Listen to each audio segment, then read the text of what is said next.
Hello everybody and welcome back to another Figurehead Reviews video, and today we are going to be taking a look at the Lizard Build-A-Figure from the Marvel Legends Spider-Man wave. Here we have the wave in its entirety with everybody and their pieces. We have Gwenpool with a tail, Prowler with a leg, Spider-Punk with an arm, Spider-Man Noir with an arm, Spider-Woman with the torso, the elusive Mysterio with another leg, and then Lasher finally coming in with the head. But enough about that, let's get this put together and take a look at the Lizard.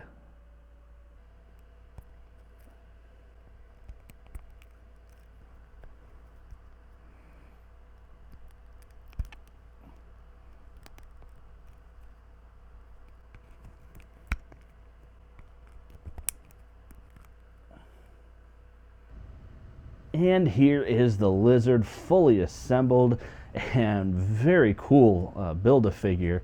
And I'm very glad that they made his tail articulated, because I will tell you right now, getting him into some of these standing poses is pretty difficult. His legs, or his feet rather, feel like they were meant to be, balanced on these toes, and makes him pretty unbalanced. He doesn't have a whole lot of range of motion in his knees, so it's hard to get him into a couple of poses.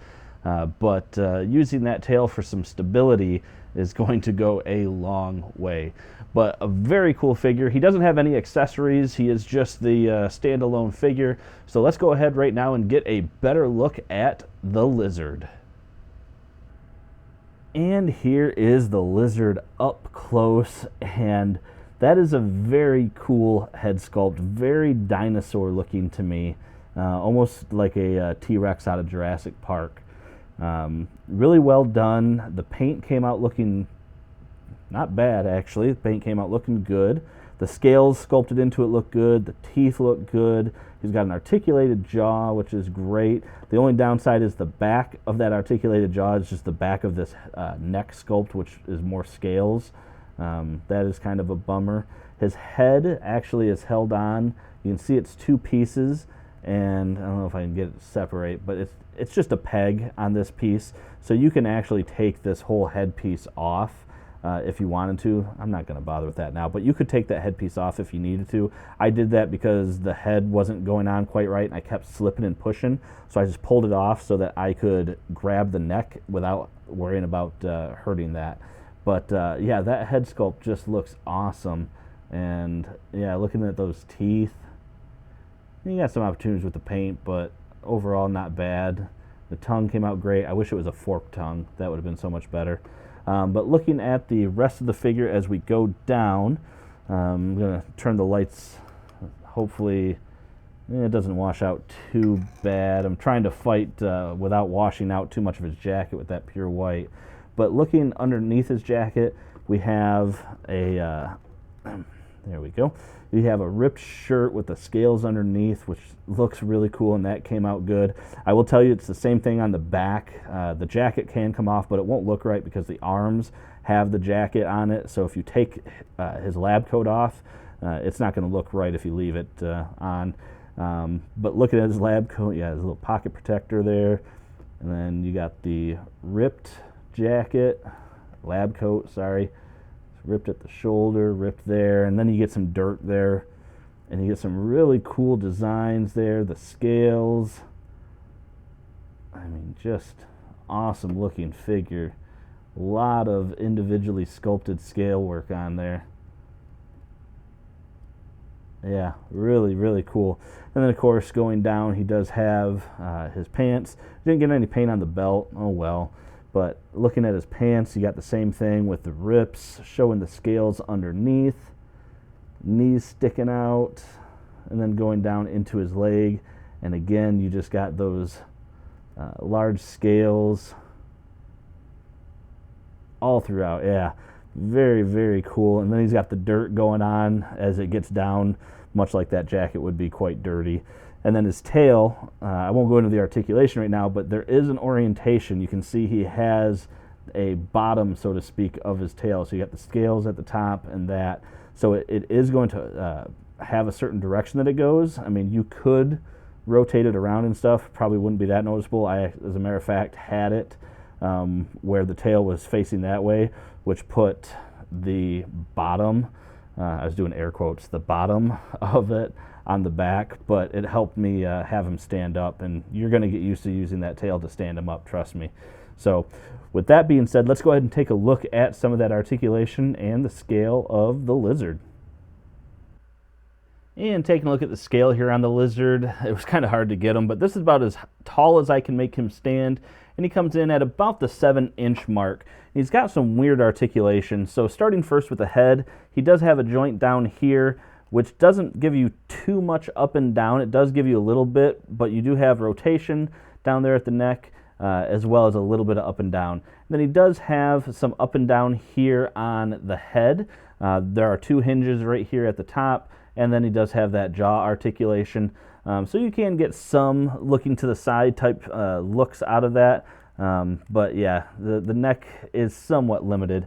You do have arms that can come up, not too bad. Of course, you have full rotation. You have a, nope, double jointed. I thought they were single joints for a second there. Double jointed elbow, and then he does have rotation and a hinge at the wrist. I will say this very easily. Mine, unfortunately, has a pretty loose hand peg there, so I'm going to have to do something about that. He does have a ab crunch, which you're not really going to be able to get back with the jacket, but it can go forward, I mean, really far, all the way down to the pants there, which is actually good because a lot of the poses that you're going to get him into are probably going to have him down at quite an angle, so that actually really helps. He has legs that can actually go apart pretty far, kick forward, or rather bring them up to his chest, not too bad. Backwards, not so much. Yeah, they don't go back very far at all. He does have a double jointed knee, but these knee joints are very, very limiting. You can basically go about that far and that far. See that again. That far to that far. So yeah, not a whole lot going on with the knees. I'm not even sure why they bothered with the double joints. Yeah. And then he does have a ankle hinge as well as ankle pivot, and then he even has this toe joint which can go all the way back. And a lot of how he stands is going to have that toe joint there. Kind of wish they would have put the peg holes down on the toes as opposed to the heel, but you know. Looking on the back side, he does have a tail that plugs in, which is on a ball joint, so that can swivel and turn and go up and down. And then the first joint, which you can see the proper orientation there for that, and it goes up and down. And then the second joint with the proper orientation for that goes side to side. But if you needed to, you could really do it however you want, you know, and it won't stick out too badly. So yeah, a little weird on the articulation, and you might have some struggles with this guy getting some of those poses, but yeah, it's definitely workable.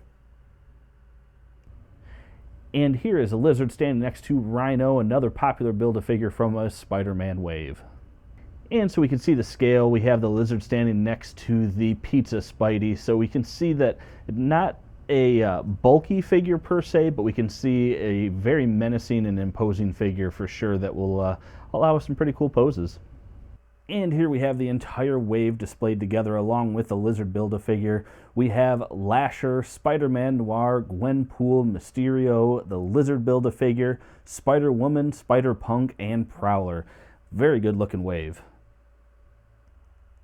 And that about does it for this review, everyone. And the one thing I want to say about this figure right off the bat is just give it a chance. The articulation is going to throw you off, especially if you're just a standard Marvel Legends collector. If you don't do some of the more articulated figure arts and things like that. This is going to be a unique articulation challenge, but you can get him into some pretty cool poses. Even though it feels like these legs are going to cause problems, you do get a lot of stability from that tail, and the waist swivel helps. That's why I got this, or that's how I was able to get this leg out in front of him.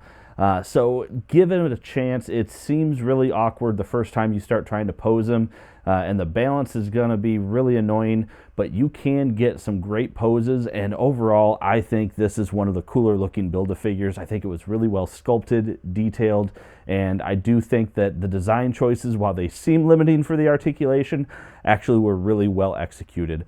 So with that being said, hit that like button down below if you liked this figure or the review. Make sure to leave a comment. Let me know what you think about the figure. I'm kind of curious. And make sure to hit that subscribe button for more content just like this. And aside from that, thanks for stopping by and watching my video, and have a great day.